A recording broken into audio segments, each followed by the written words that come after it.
ஒரு பசுமையான காட்டில் ஒரு மான், ஒரு முயல், ஒரு காகம், ஒரு எலி நால்வரும் நல்ல நண்பர்களாக வாழ்ந்தார்கள்.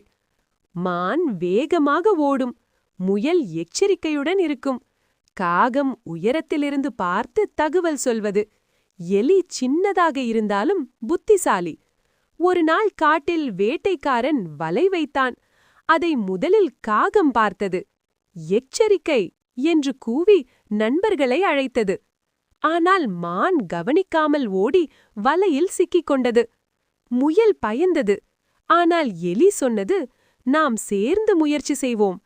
எலி தனது கூர்மையான பற்களால் வலையை கடித்தது. முயல் சுற்றி பார்த்து ஆபத்து இருக்கிறதா என்று கவனித்தது. காகம் மேலிருந்து வேட்டைக்காரன் வருகிறானா என்று பார்த்தது. சிறிது நேரத்தில் வலை கிழிந்தது. மான் விடுதலை பெற்றது. மான் நண்பர்களிடம் சொன்னது, நான் பலசாலிதான், ஆனால் உங்கள் உதவி இல்லாமல் தப்ப முடியாது. நால்வரும் மகிழ்ச்சி